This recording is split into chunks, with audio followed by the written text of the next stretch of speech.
بزرگان محترم، برادران اسلام، آج بتاریخ 11 اگست یہ جبکہ آزادی کے دن، یوم آزادی جسے ہم کہتے ہیں، اس میں گو کے 3 دن باقی ہیں، لیکن چونکہ جمعہ اس سے پہلے یہی ہے تو مناسب خیال معلوم ہوا کہ کچھ روٹین سے ہٹ کر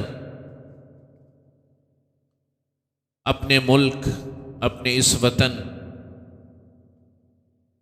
کے بارے میں بات کی جائے اور اس آزادی کی نعمت کا جو حصول ہوا ہے، یہ وطن ہمارے لیے کیسے نعمت ہے، اس بات کو ایک دفعہ ذہنوں میں تازہ کیا جائے۔ آج کل مایوسی ہے، پریشانی ہے، مالی مشکلات کا قوم شکار ہے، مختلف قسم کے حوادثات ہیں، یہ سب اپنی جگہ، لیکن جیسے ایک مثال دی جاتی ہے نا، جس کا اپنا گھر ہوتا ہے، کرائے کے گھر میں وہ نہیں رہ رہا ہوتا، تو ایک بڑی خوبصورت لوگ مثال دیتے ہیں کہ یار روکھی سوکھی کھا رہے ہیں، اپنی چھت تو موجود ہے نا۔ معلوم ہوا کہ اپنی چھت کا ہونا انفرادی طور پر کتنی بڑی نعمت ہے کہ انسان سفید پوشی کی حالت میں اپنی زندگی گزارتا رہتا ہے، اپنی چھت، اپنے گھر، اپنی 4 دیواری کے اندر موجود ہے، کوئی اس کو روکنے ٹوکنے والا نہیں۔ جس طریقے سے انفرادی حیثیت میں اپنی چھت اللہ کی بہت بڑی نعمت ہے، اسی طریقے سے اجتماعی حیثیت میں قوم کی چھت، جو کہ ایک ملک ہوتا ہے، ایک وطن ہوتا ہے، وہ اللہ کی بہت بڑی نعمت ہے۔ جس طریقے سے آپ اپنی انفرادی چھت کو چھت ٹپکنے سے، بجلی کا نظام خراب ہو جانے سے، پانی کے نہ ہونے سے، اور جناب مختلف قسم کے گھر کے اندر جب ریپیئر کا کام ہوتا ہے تو کبھی بھی آپ اپنی چھت کو گالی نہیں دیتے۔ کبھی دیا آپ نے؟ بولے بھائی، کبھی اپنے گھر کو آپ نے گالی دی؟ تو اس ملک کے بھی مسائل بالکل ایسے ہی ہیں کہ ہر چیز کے اندر ریپیئر ہونے کی ضرورت ہے، ٹھیک کرنے کی ضرورت ہے، اجتماعی طور پر بھی، انفرادی طور پر بھی بہت پستی کی طرف ہے، گھر کی حالت بہت مخدوش ہے، ناگفتبے ہے۔ لیکن اس حالت، جس طریقے سے انفرادی حیثیت میں ہم اپنے گھر کو گالی نہیں دیتے، اس طریقے سے اجتماعی حیثیت میں بھی اللہ کی اس بڑی نعمت کو کبھی گالی نہ دینا، گالی نہ دینا۔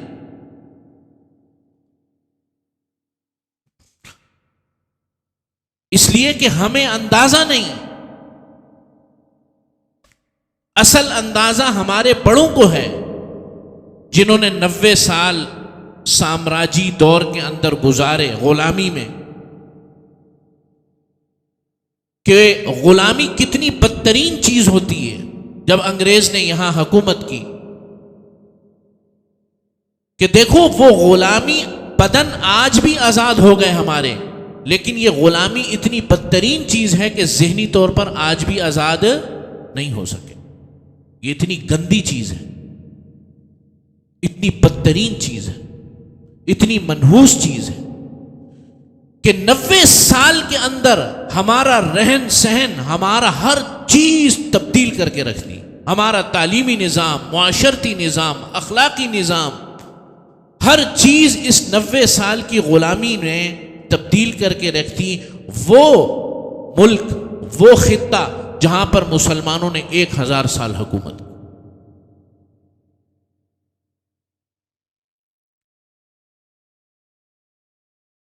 16ویں صدی میں انگریز یہاں آیا اس خطے میں. 16ویں صدی میں اس وقت مغل سلطنت تھی پورے بر صغیر پر مسلمانوں کی، اور جب وہ آیا تو اس وقت بہت مضبوط حالت میں تھی. اورنگزیب عالمگیر اور شاہ جہاں کی حکومت تھی، اور شاہ جہاں کے بعد اورنگزیب ایک بہت طاقتور حکمران، 50 سال حکمرانی کی اورنگزیب رحمۃ اللہ علیہ نے. عالم اسلام میں ایسا عظیم الشان بادشاہ اور حکمران پھر دنیا کو نصیب نہیں ہوا اس پورے خطے کو.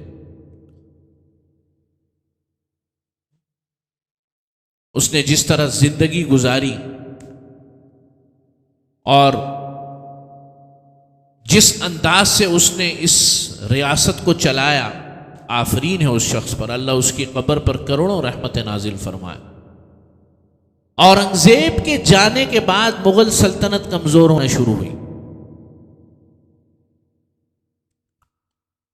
اور پھر 17ویں صدی کے آخر تک مغل سلطنت اندر سے کھوکھلی ہو چکی تھی. اور انگریز تقریباً جب 18ویں صدی شروع ہو رہی تھی، 19ویں صدی، تو انگریز تقریباً ہندوستان پر چھا چکے تھے، لیکن اعلانیہ طور پر حکومت نہیں تھی ابھی. وہ حکومت 1857 میں ختم ہوئی. مسلمانوں کی حکومت اعلانیہ طور پر 1857 میں ختم ہوئی. آپ دیکھو کہ 300 سال لگے انگریز کو مغل سلطنت کو ختم کرنے میں، اور دنیا کی جی ڈی پی کا 25% اس خطے میں موجود تھا. یعنی اگر آسان الفاظ میں کہا جائے، دنیا کی دولت کا، دنیا کی خوشحالی کا 25% ہمارے پاس تھا، پوری دنیا کی. چنانچہ 1803 میں شاہ عبدالعزیز محدث دہلوی نے، جو کہ شاہ ولی اللہ محدث دہلوی کے بیٹے ہیں، انہوں نے سب سے پہلے فتویٰ جاری فرمایا کہ انگریز کے خلاف جہاد جو ہے وہ فرض ہو چکا. کس میں؟ 1800. یہ میں آپ کو باتیں تھوڑا سا اس لیے بتا رہا ہوں کہ کچھ پتہ ہو اکابر اور اسلاف کا اور علماء کے کردار کا، کہ اس بر صغیر پاک و ہند کے لیے علماء کا کردار کیا رہا، اور تھرو آؤٹ 1947 آزادی تک کیا کردار رہا. آپ حضرات کو یہ سمجھنا چاہیے اور اس کو اپنے ذہنوں میں بٹھانا چاہیے. 1803 میں حضرت شاہ عبدالعزیز محدث دہلوی نے فتویٰ جاری فرمایا، اور اس کی جو، اب ظاہر ہے فتویٰ جاری ہونے کے فوراً بعد تو جہاد شروع نہیں ہو گیا، 30 سال لگے اس کوشش میں، اور اس کوشش کو آگے بڑھایا سید احمد شہید اور شاہ اسماعیل شہید رحمۃ اللہ علیہ نے، اور جہاد شروع کیا. بالآخر وہی جو مسلمانوں کے ساتھ ہمیشہ ہوا، بالا کوٹ کے مقام پر شہید ہوئے اپنوں کی غداری کی وجہ سے، اور یہ تھا 1833، 30 سال کے بعد. اس کے بعد 1857 کی جنگ آزادی کی قیادت بھی علماء نے کی. حاجی امداد اللہ مہاجر مکی، حضرت مولانا قاسم نانوتوی رحمۃ اللہ علیہ، حضرت مولانا رشید احمد گنگوہی، حافظ ضامن شہید رحمۃ اللہ علیہ. میرے خیال سے ان میں سے اکثر نام بھی آپ پہلی دفعہ سن رہے ہوں. یہ المیہ ہے، یہ المیہ ہے. خطیب بتاتے نہیں، واعظ بتاتے نہیں، قصور منبر کا بھی ہے. میں سیدھی بات کروں گا، قوم کو یہ چیز بتانے کی ضرورت ہے کہ آپ اتنے بانجھ نہیں تھے جتنے اب ہو چکے ہیں. 1857 80,000 علماء کو شہید کیا. 1857 کی جنگ آزادی میں 80,000 علماء. دہلی کے اپنا چاندنی چوک پر صرف ایک دن میں، مولانا جعفر تھانیسری رحمۃ اللہ علیہ کی ایک کتاب ہے، اس میں حضرت نے لکھا ہے صرف ایک دن میں 10,000 علماء کو پھانسی دی انگریزوں نے، اور توپوں کے آگے بم باندھ کر جو ہے، بم مار کر جو ہے اڑا دیا گیا۔ تو 1857 کی جو جنگ آزادی تھی وہ بھی ناکام ہو گئی۔ اس وقت اس مرحلے پر یہ جو بات میں اب کر رہا ہوں ذرا غور سے سننے کی ہے، مولانا قاسم نانوتوی اور مولانا رشید احمد گنگوہی رحمت، اب آپ ذرا غور کیجئے گا اور ذرا دل تھام کر اور غور سے میری بات سنیں۔ انگریز اس پورے کولونیل دور کے اندر، جب انگریز اپنے دنیا کو کولونائز کر رہا تھا، جس ملک میں بھی گیا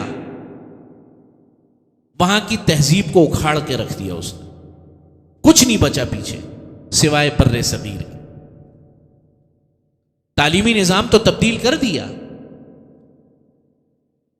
لیکن بر صغیر میں اس کو ناکامی ہوئی۔ تعلیمی نظام بھی تبدیل کر دیا، حکومتی نظام بھی تبدیل کر دیا، ہر چیز تبدیل کر دی، اس میں کوئی شک نہیں۔ آج وہی طریقہ کار چل رہا ہے، لیکن مسلمانوں کی جو اصل اخلاقی اقدار ہیں وہ یہاں نہیں کر سکا۔ کیوں نہیں کر سکا یہ سمجھنے کی ضرورت ہے۔ آپ دیکھ لیں، جس خطے کے اندر انگریز گیا، کولونائز کیا، وہاں دین کو کمزور کر دیا اس نے، یا تقریباً ختم کر دیا۔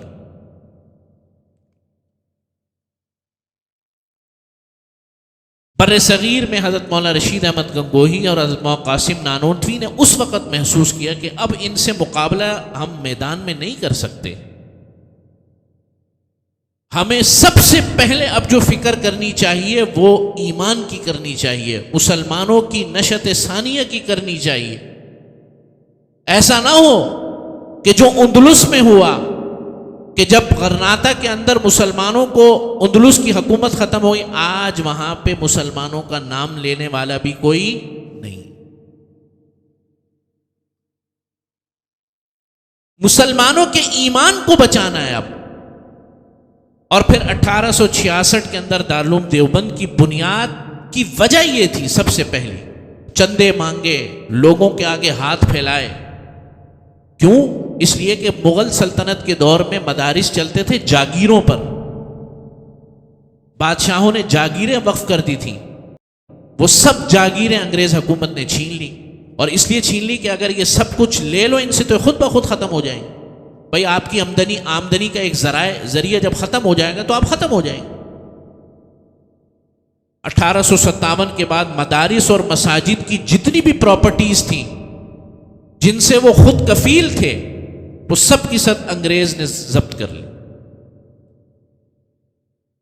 اور پھر جو ہے دارالعلوم دیوبند کی بنیاد رکھی مسلمانوں کے مالی تعاون کی بنیاد پر،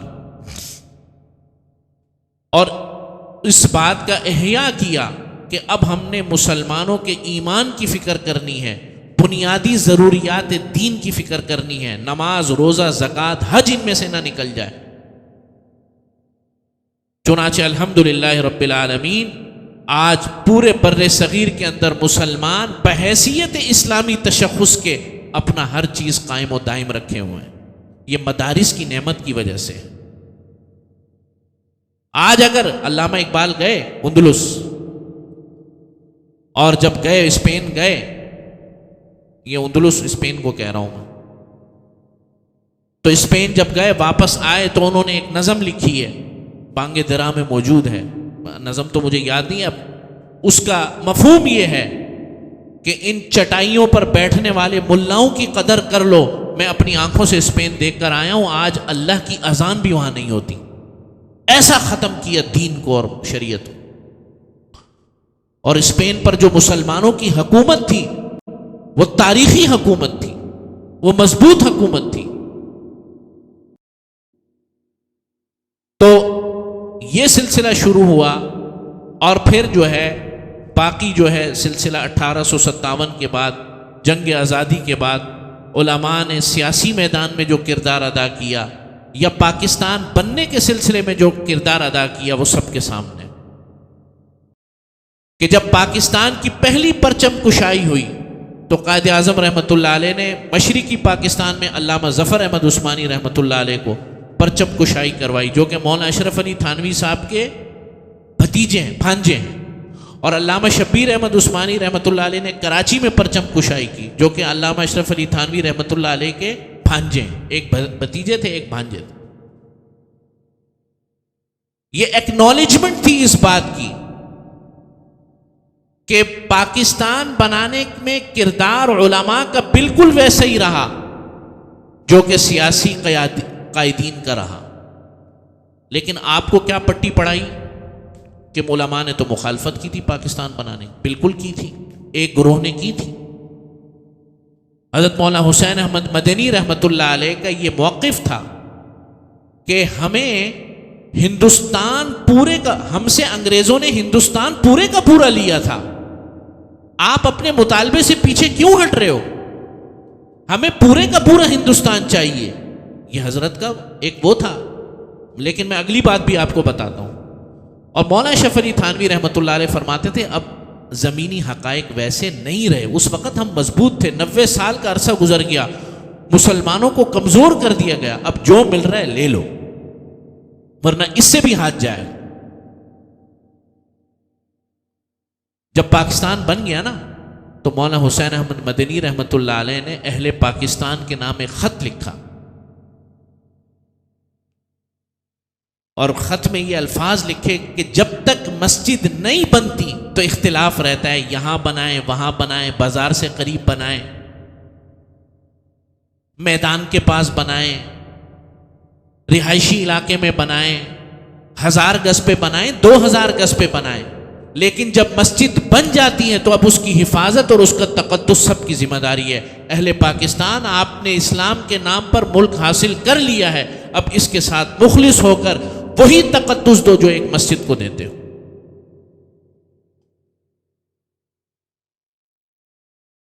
تو یہ ایک طرف علماء کا کردار اور دوسری طرف یہ کہ اس ملک سے مخلص ہونا اور محبت رکھنا، یہ بھی ایمان کا تقاضا۔ حضرت انس رضی اللہ تعالیٰ عنہ فرماتے ہیں کہ جب نبی کریم صلی اللہ علیہ وسلم آتے تھے نا مدینہ منورہ، تو دور سے مدینے کی جب آپ صلی اللہ علیہ وسلم دیواریں دیکھتے تھے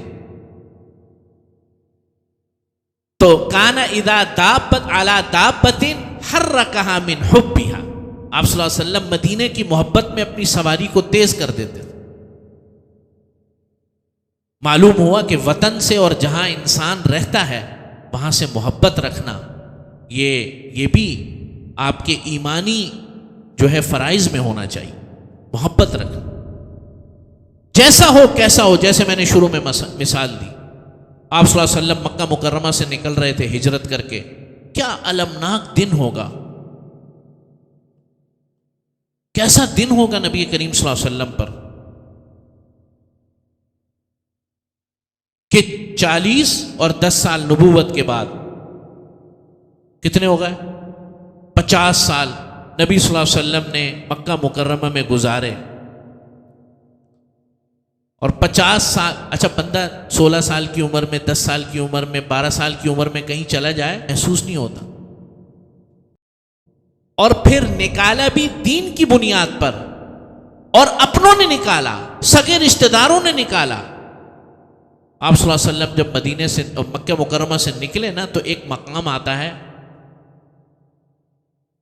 اس کو غالباً جزورات کہتے ہیں، میں اس شاید نام کے تلفظ میں غلطی ہو جائے، وہاں سے مکہ مکرمہ کا نا نظارہ آتا ہے پورا، جسے آئی ویو کہتے ہیں۔ آپ صلی اللہ علیہ وسلم نے مکہ مکرمہ کی طرف آخری نگاہ اٹھا کر دیکھی، آپ صلی اللہ علیہ وسلم نے فرمایا اے مکہ، تیری محبت میرے دل کے اندر جاگزین ہے، اگر یہ قوم مجھے نہ نکالتی میں تجھے کبھی بھی نہ چھوڑتا۔ معلوم ہوا، اور پھر آپ صلی اللہ علیہ وسلم جب مدینہ منورہ آئے تو پھر یہ باقاعدہ دعا کی یا اللہ مدینے کی محبت ہمارے دلوں میں پیدا فرما دے. کیوں یہ دعا کیوں کی؟ کہ سارے ہی تو مکہ مکرمہ سے آئے تھے مہاجرین، اپنا وطن تو یاد آتا ہوگا.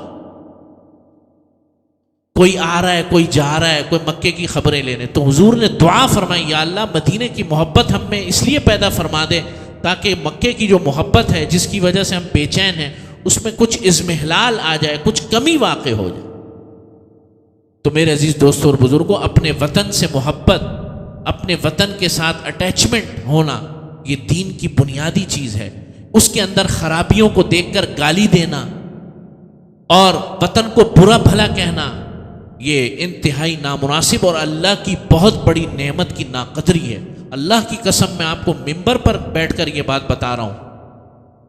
2 4 5 سفر میرے بھی ہوئے ہیں دنیا میں، اتنا تو نہیں ہوا، لیکن میں آپ کو پوری ذمہ داری کے ساتھ بتا رہا ہوں، پورے یقین اپنے مطالعے کی مشاہدے کی بنیاد پر اللہ رب العزت نے اس جیسا ملک خطہ ارض پر پیدا ہی نہیں کیا. الحمدللہ اللہ نے وہ نعمتیں عطا فرمائی ہیں. سب سے بڑی نعمت میں آپ کو قسم اٹھا کر کہتا ہوں، ہر نعمت سے بڑی نعمت ایمان ہے. آپ کا ایمان کی نعمت یہاں پر محفوظ ہے. اس سے بڑھ کر اور کیا چاہیے آپ؟ میں آسٹریلیا تراویح پڑھانے 2-3 سال جاتا رہا.